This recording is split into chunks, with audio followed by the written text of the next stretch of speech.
So this is a nice little fidget toy of mine. Something I like to have on the desk while I'm working. In case I get bored or whatever.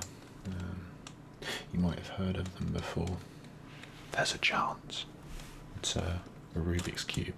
Well, it's not a Rubik's Cube. It's a knockoff one, but pretty much the same thing.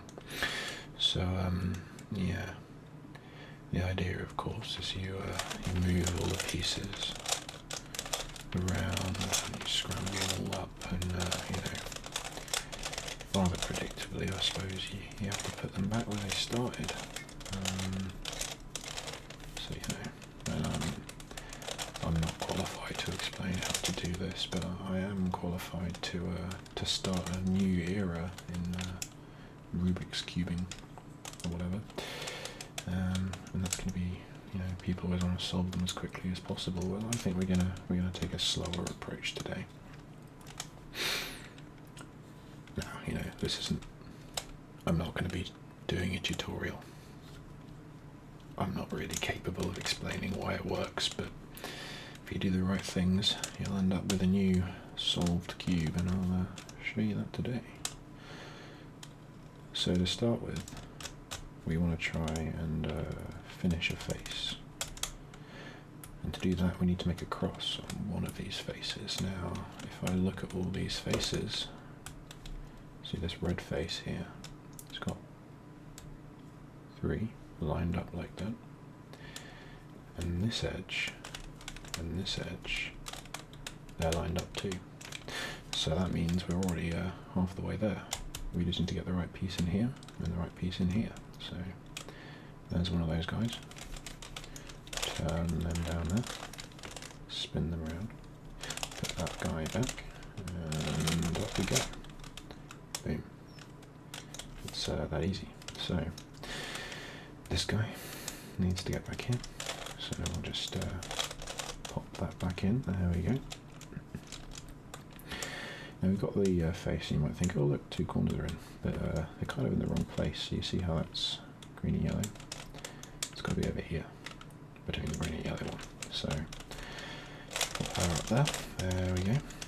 Spin around, and we'll just drop that in. There we go. Very nice. Now you might notice the colours on this cube are a bit similar. I guess they cheaped out on the plastic or something. It's kind of hard to tell, but that's orange and that's red. If you're colourblind, I'm sorry. This cube is probably terrible. I mean, it's bad enough for me, and I'm fine. So yeah. But anyway, I digress. So if we look at this guy, got another one of our corners here, and it's a little side piece too, but they're kind of messed up. So we pull that across, and they need to be pulled together. I'm just going to pull you around that. There we go. Very nice. So we want this red piece down here. We want it to be lined up with this piece. So we're just going to knock that over that and chuck that back down there. And there we go. 2 corners lined up. And just like that, we're going to carry on. So this guy, and to get them reunited. So pull that across there, pull that across there, bring that back up. Lovely. There we go. And we'll just whack that back down in there. Really nice. And then this is our last one, so she needs to be in the corner, and they need to be staying right there. Let's do that. Spin that back around so we don't mess them up anymore. And then we'll pull that one down to the side, and pull them back over. Oh, sorry about that, that's the wrong one entirely. It's the funny thing about this when you're doing it slowly, it seems easier to make mistakes, but anyway, that's part of the fun. So there we go, got them matched up there. Need to get them back into there. Just pull that across, pop them into place, and turn them back down. Lovely. So now we're looking at the top side. So red and orange. Yes, those are different colours. I was amazed by how someone decided these were the 2 colours they should go with. But you know, we need to make this face, right? And so we've already got this cross, and much like on this side, we want a cross. But we don't really care about where it is. We'll sort that out later. So to start with, we're just going to get this cross, which we've already done. Very nice. And then we just need to fill in all these corners, and see we've got this corner already. And this is a very special corner. She is the key to the rest of these corners. So this guy, and this guy, and this gal, they've got to be in the right place. So we just got to do a little bit of manoeuvring. And just like that, we've got all these guys in the right place. So now we just need to look at these. So see these edges here, they're all a bit wrong. And we can fix that. So we're just going to do this, and this.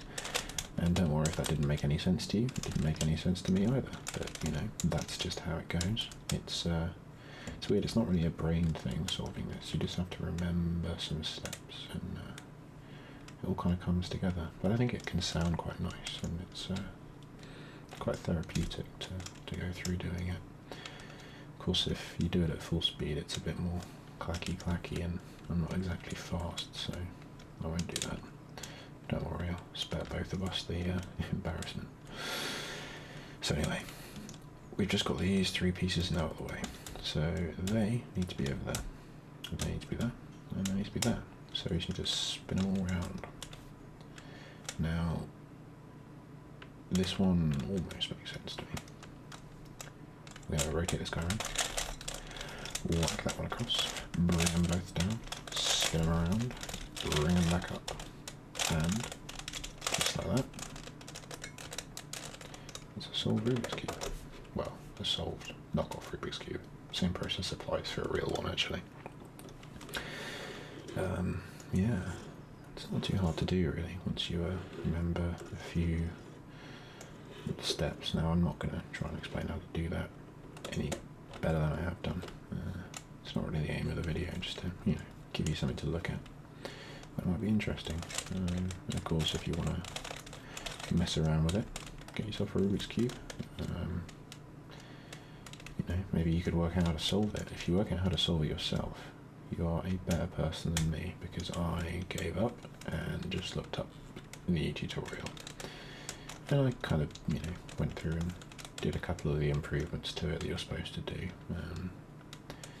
But I am definitely not a speed cuber, and I don't think I ever will be. But it's a little fidget toy. It's a little sort of, you know, slightly mathsy, slightly engineering-y little toy. It's pretty good, I think, really.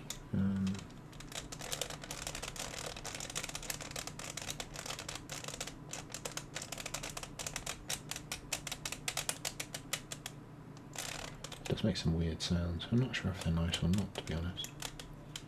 Maybe they're not. If you don't like them, I don't really know what to do, but that's okay.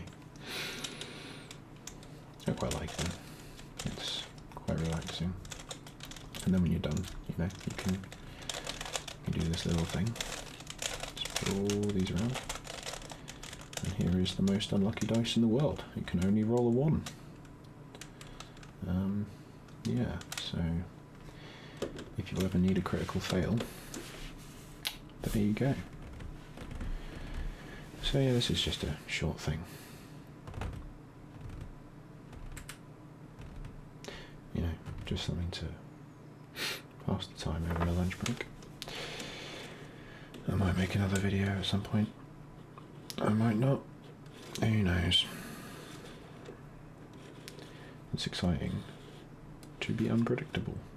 Or maybe it's just a bad habit that I need to overcome.